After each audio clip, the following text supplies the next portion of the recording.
Hey everybody, back again. What are we doing now? Gonna put up a closet door. The old closet door had broken, and so we're updating it with a newer one. So I've already taken all the hardware off for the old one, and we're gonna install a track and a bottom plate, and then those are going to allow the bifold doors to ride on and give us a nice open and close operation. So this is going to be tight, so most likely going to have to trim this because this is not meeting the minimum requirements of the door, which is calling out here. So when you do order a door or buy a door, double check your openings. We measured, we were under 80 inches, and this says 80 and 11/16. So we are going to have to take a little bit off of the height of the door to do that, but it is a 36-inch opening, so that is all set. All right, so let's get to it. We got our instructions here, which I've already reviewed. So the first thing is to put the two track pieces in place. So just summing up what we have so far, we've got our instructions. We've got the little packet of goodies that comes with it. So we've got all our different screws, brackets, pivots, doorknob, and mounting bracket, the bottom plate, and then our top track.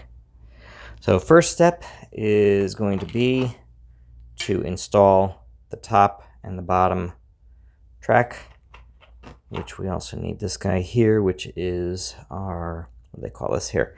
The plastic track guide. That's going to go into the top track. Scoop surface facing up towards the flat side of the track. So that's going to go up in like this. And so next we're going to put up the track. I'm going to see if I can reuse any of the existing holes.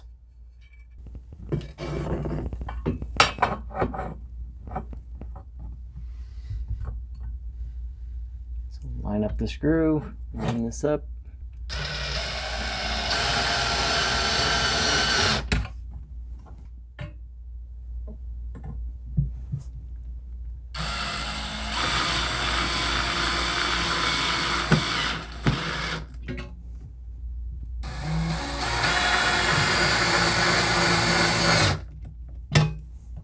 Okay, track's in. Okay, so I've measured 1 9/16 roughly from the center of the track to the molding here. So now I'm going to measure to the center of the slot here. And we want to get about the same measurement. So yeah, we are right there. Okay, so I'm going to drive this first screw in.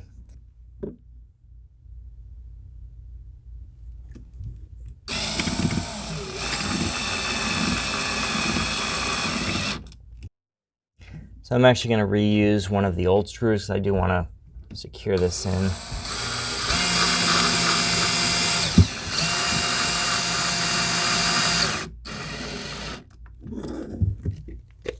And let's double check our distance here.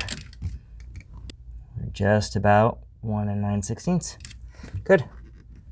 They do say to drive one screw through the floor. I'm thinking we're probably okay with the 2 screws here, just to not drill a hole in the floor. Loosen that a little bit, just remove it. So we have a plastic sleeve and the knurled hinge for the bottom. These are going to get screwed together.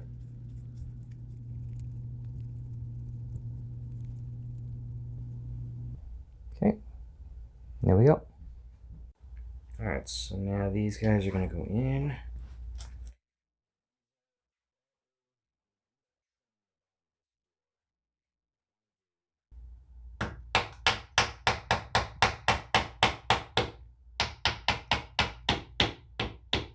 Very gentle, just nudge them in there.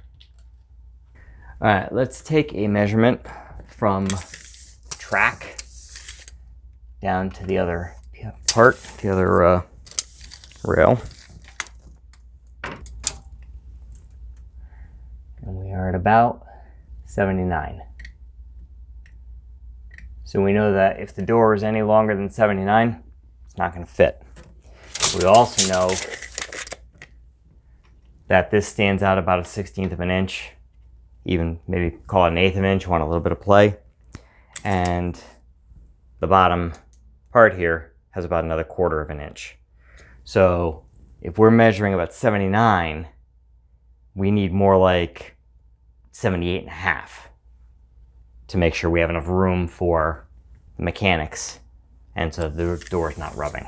So let's take a look now. What is the actual door height? Door is about 78 3/4. So figure we got to take off about 1/4 of an inch to get down to that 78.5, which will allow us the room for these parts. Now I'm also going to take a check on this side because when we did an initial measurement, frame wasn't square.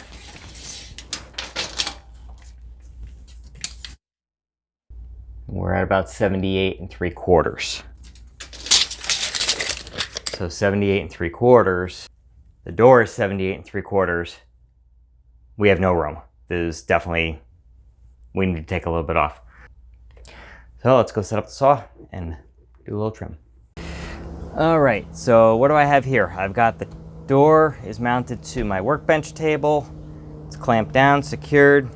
I have set a square for a little over 1/4 of an inch. And we're just gonna mark this.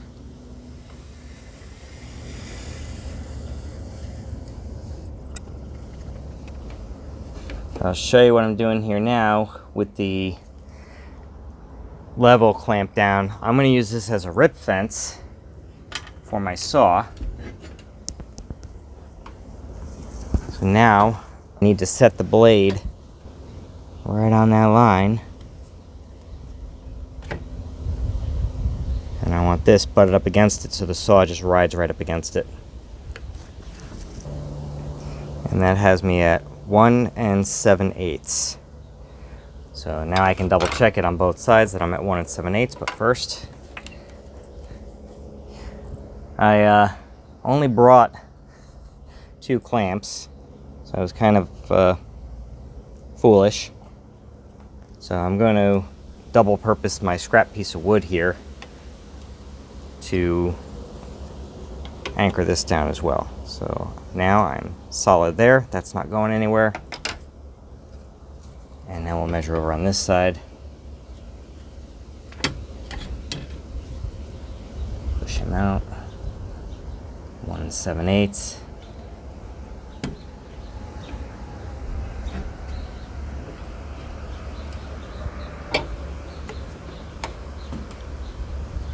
Measure twice, cut once. 1 7/8. 1 7/8. Okay, safety glasses. Here we go.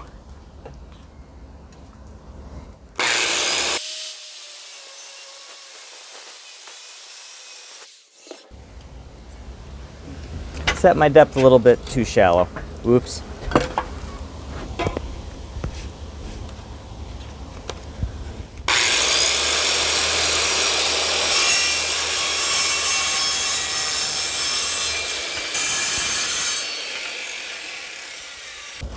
Just deburr a little bit.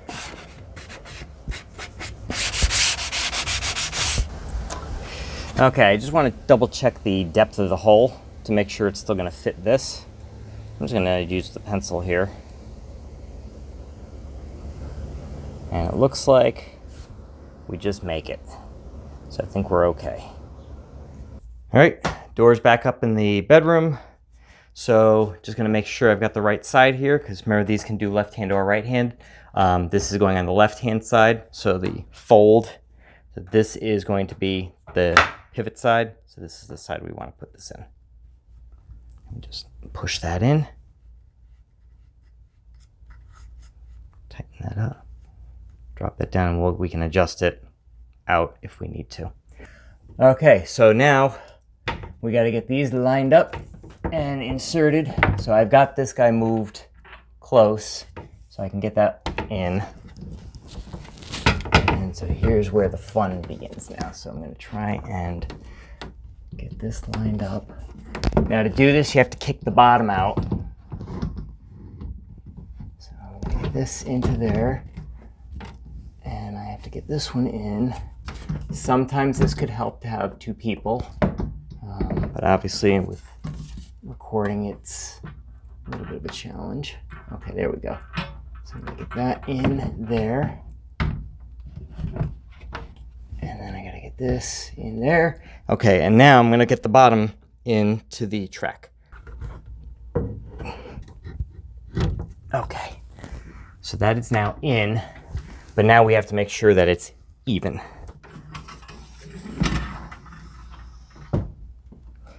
So now, let's see. So you can see here that this is too far out. So the door is crooked and it's hitting. So I need to actually take this now and slide it and then tighten up that screw. This is where we adjust this now. So I have to get it so that I want about 1/4 inch to the door. So I'm just gonna kind of move this. Slide that in just a little bit and then tighten it down.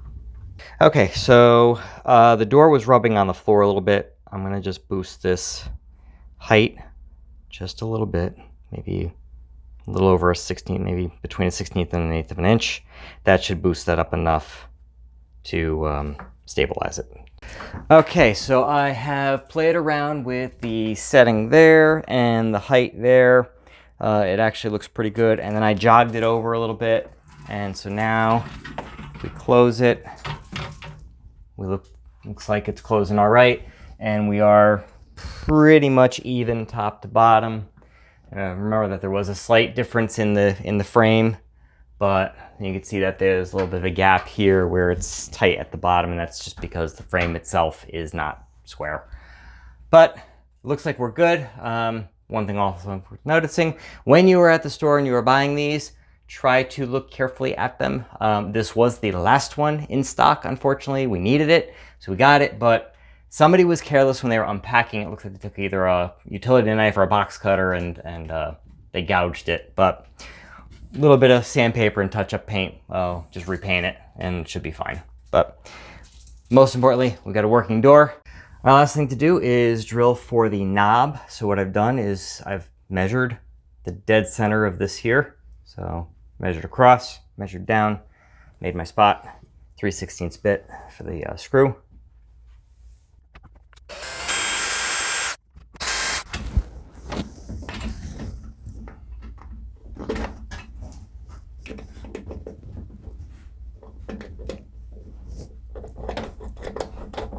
Okay, so there we go. This is not the one that came with this. The owner of the house wanted a slightly different style, so we picked that up and put that in. All right, here's the final product. There we go. And done.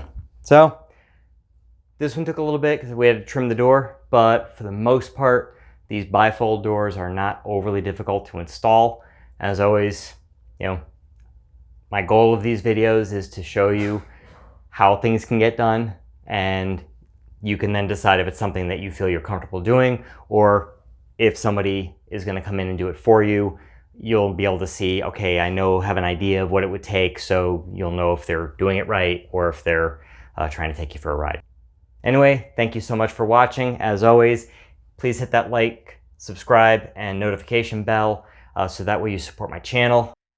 It's your viewership that makes me continue to want to do this, because I know that, especially from the comments that I read, that my videos are helping people. I'm getting some comments that I've either helped them save money or they figured out that it wasn't that hard to do.